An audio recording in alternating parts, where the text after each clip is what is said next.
Let's go.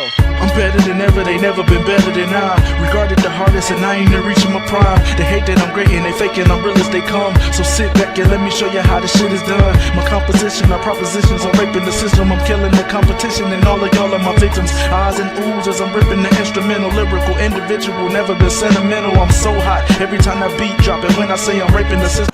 What is going on, boxing fans and gamers? It's your boy, FightNightsFinest. Get ready for this technical massacre. I always say these guys with that Lennox Lewis style haircut, they're either going to be good or they're going to be a straight up bum. But this is the highly anticipated video. How do I deal with a spammer? How do I deal with a runner? How do I pressure a spammer? How do I defeat a spammer? For all those people who's been asking for the tutorial, even though we got spammers on blast on the channel, this is the blueprint. How do you deal with a spammer? You're going to find out in this technical massacre various ways to deal with them. And it got so bad of how I dealt with the spammer that he actually ended up throwing combinations. So do me a favor, jab the like button. Y'all know I don't like playing spammers, but for the community, for y'all, for the channel's growth, I'll play them. This is the blueprint. Jab the like button. Subscribe if you haven't. And if you want to, don't be afraid to. Leave your thoughts in the comment section below. I love hearing from you guys, even if it's just a good video. It also helps out with the algorithm. With all that being said, let's get into the blueprint.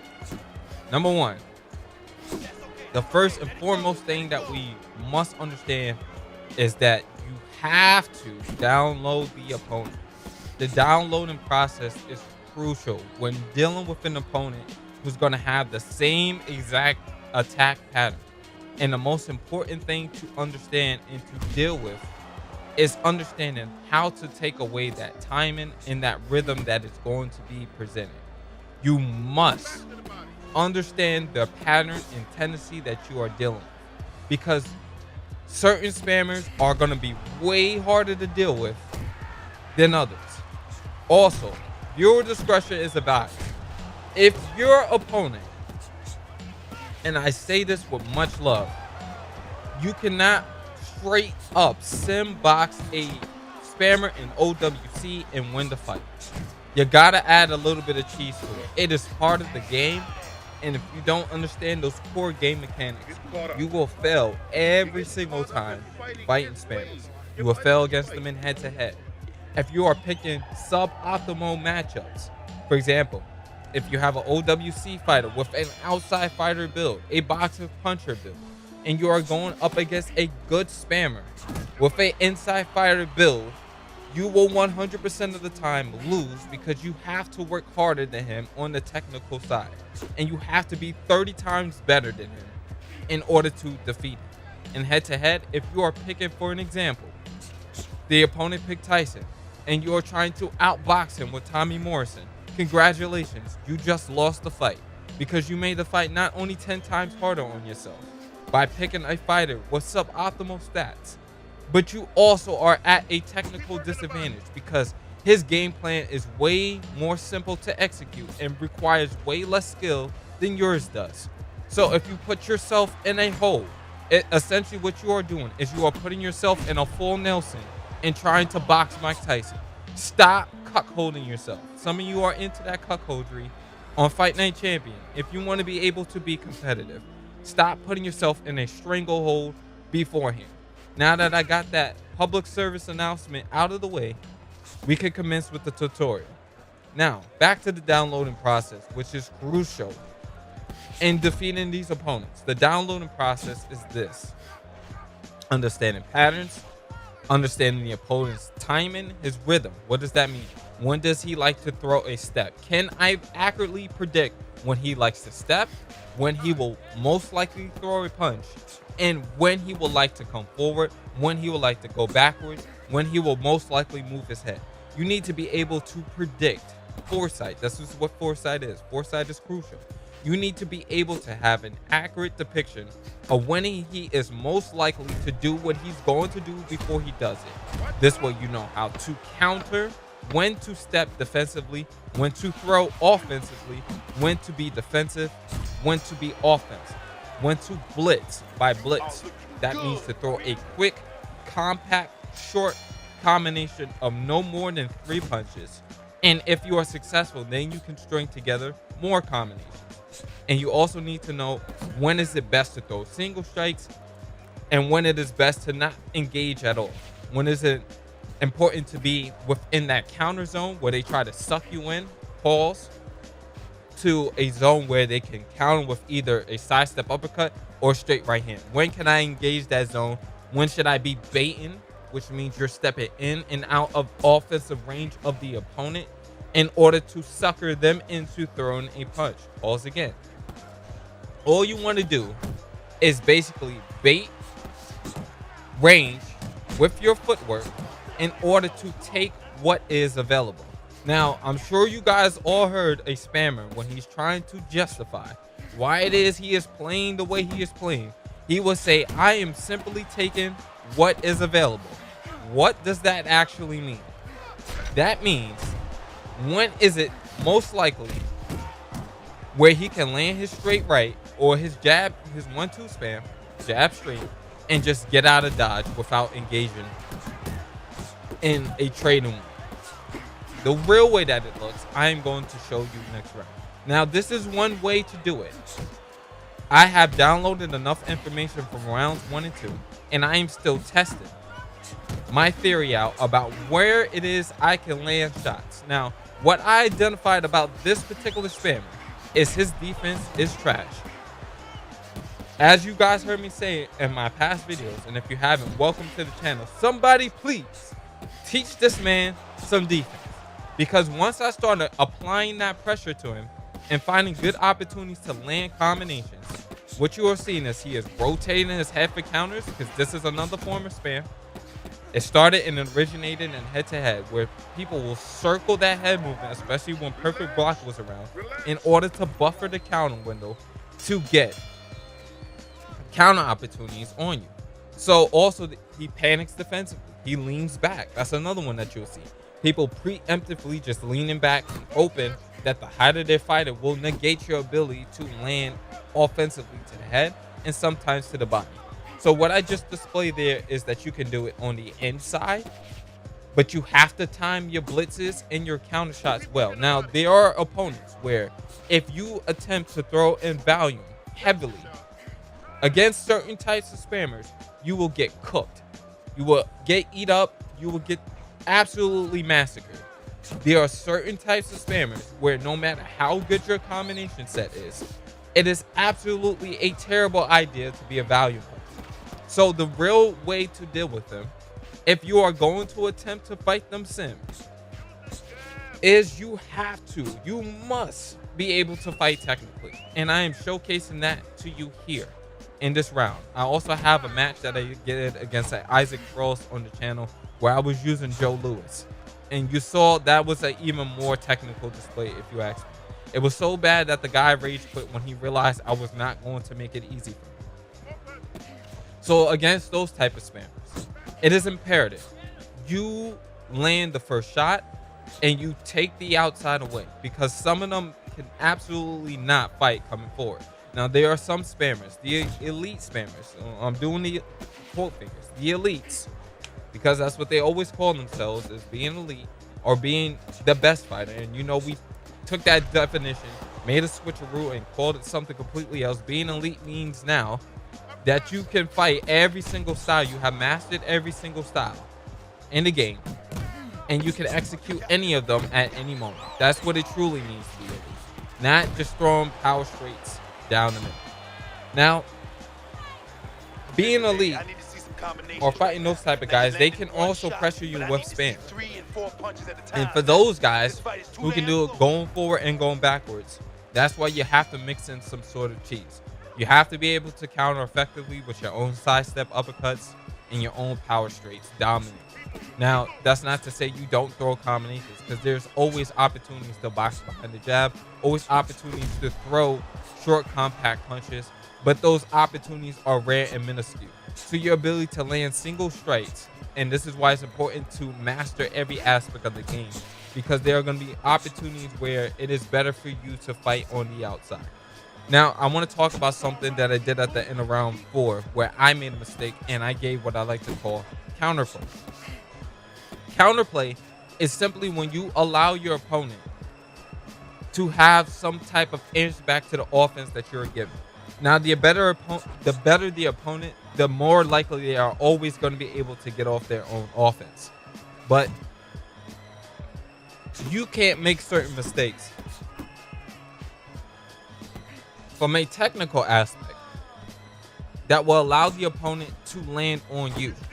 Counterplay means that you make some type of mistake on your end, on the offensive or the defensive end, that allows the opponent to get off their own offense or to get off a counter shot on you defensively. It's usually a lap in offense, or if you're in a certain ring position where the opponent could attack you back with some type of straight or corner you, and then put you in a position that's uncomfortable that you would not like to be in, and then they will be able to get some type of success off on you offensively.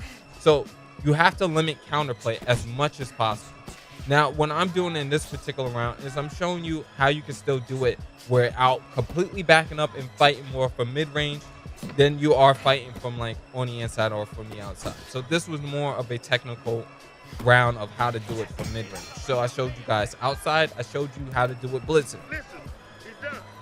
And taking truly what's available. You're not seeing me 9 times out of 10 overthrowing in volume or anything of the sort.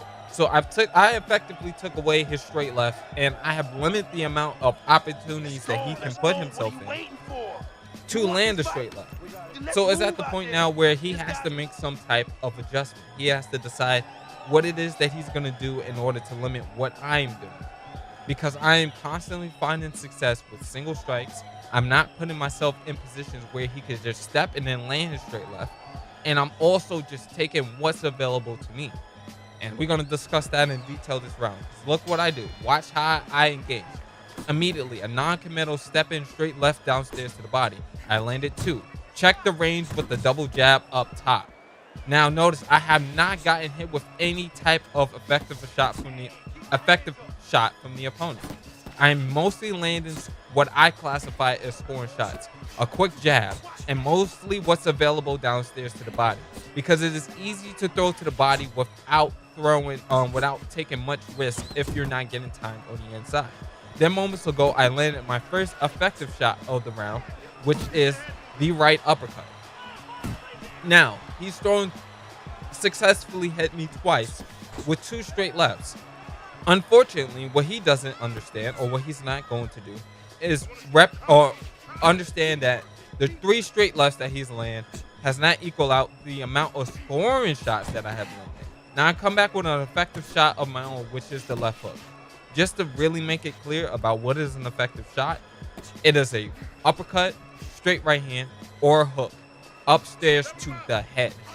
It can also be a power right uppercut downstairs to the body, or any type of counter shot or power shot that you land to the head.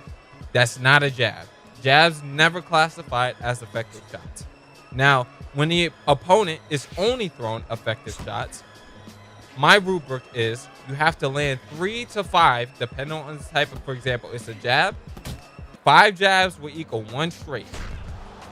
5 head jabs will equal 1 straight left to the head.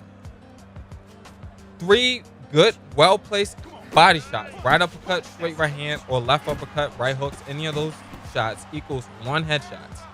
1 headshot. Now, I'm not sure if the scoring rubric is accurate, but it's served me pretty well throughout the years. And this is why it's also important to pick fighters with optimal setups, because the more power you have, the less you have to land offensively. This is why it is imperative that when you are picking an OWC character, you use an inside fighter or brawler, because the opponent will be most likely using an inside fighter or brawler, which has 98 strength with gold attributes or damn near 100. So you want to make sure that you are putting yourself in a position that you don't have to land 6,000 shots in order to equal the 1 effective shot that they have. So think about it like this. If you have 98 strength and the opponent has 98 strength, but he is throwing power straight rights, but you combo back to the head with a 3-piece combination and land all 3, essentially what you did was you equalized on that power shot that landed. And this all goes into what I like to call counting. That is you simply counting the amount of effective shots and scoring shots you are landing on your opponent in comparison to your opponent. Now, as you notice here, it's gotten so bad in terms of what I have done offensively that the opponent is now throwing combinations for the most part of the fight, mostly relying on the straight left. And that is what you do against spammers. Now, the better the spammer, the harder you are going to have a time of getting this. He's never going to throw combinations. If he does, it'll be a jab and a straight, a left hook and a power straight, or a jab, right uppercut downstairs to the body. And that is the most that you're going to get in terms of combinations from the opponent. So I hope I effectively explain and, let you guys understand the blueprint of how you take away the strengths and the weaknesses of a spammer and how you exploit them. Now, as this video continues on, we're going to also talk about why it is that you not only need to pick optimal matchups and builds, fighter builds, but also why it's important that you have great discipline in the game and psychologically understanding how to impact these players. Because a spammer's ego, when he can't land or he can't do what it is that he wants to do, it creates frustration. And you typically will tend to see the opponent constantly mashing out straight left, constantly mashing out power shots, and they'll get frustrated to the point where they won't even want to play the game. So as you can see on the scorecards here, we pretty much done what we needed to do on the offensive end.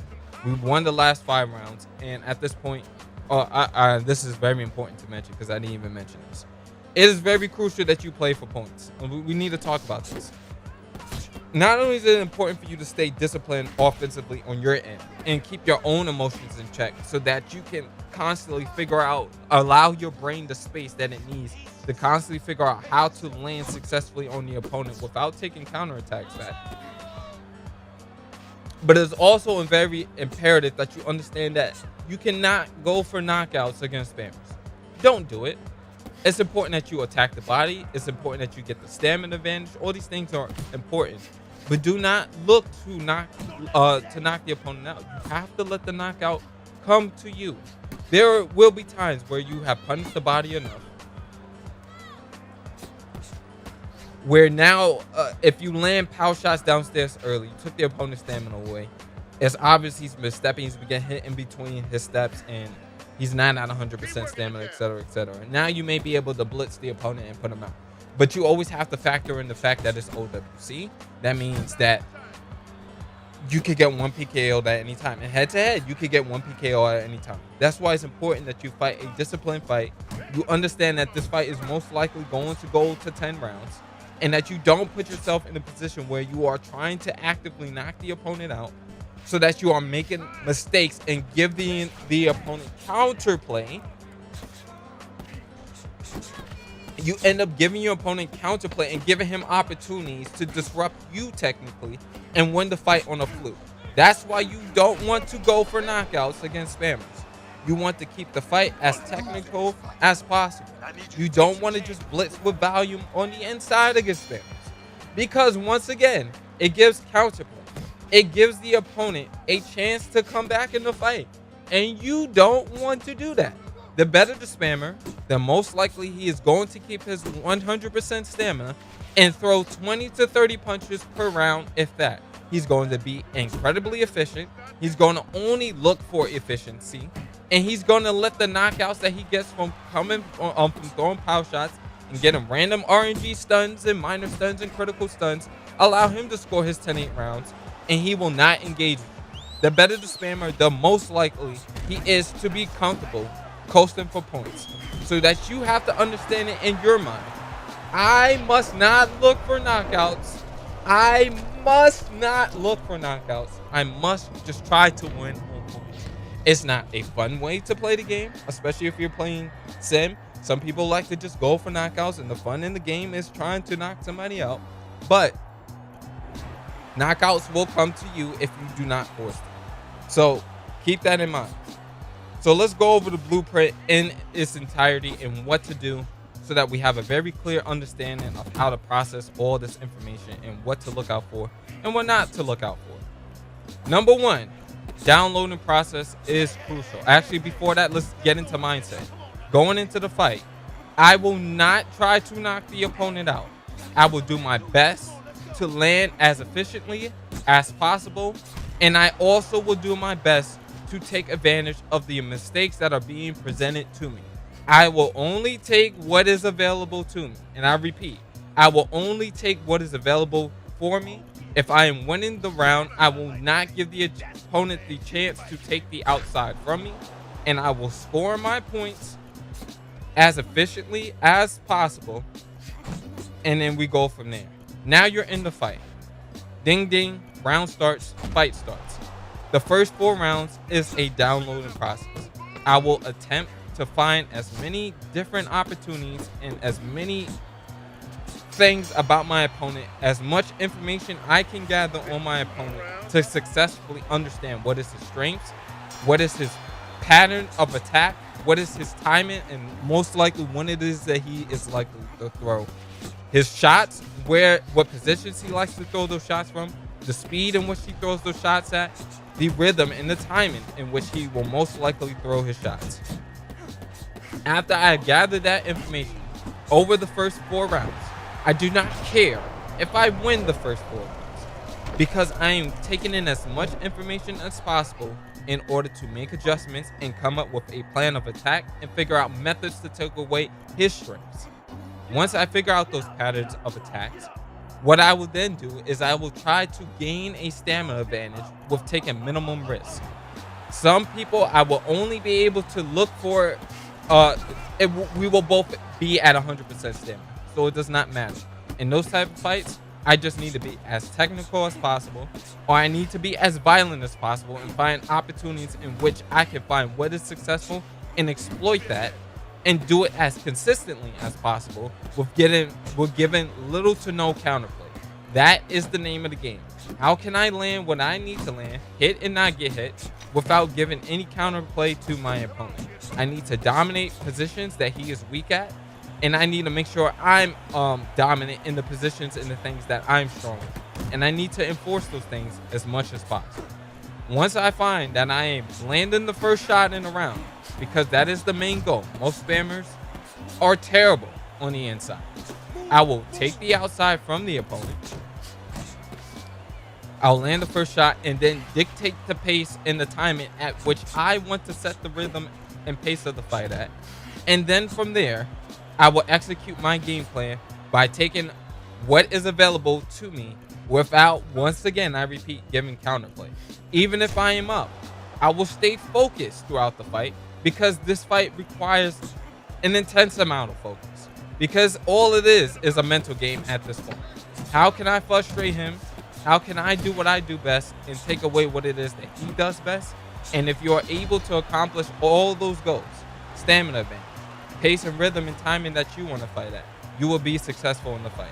Like the video if you haven't, leave your thoughts in the comment section below.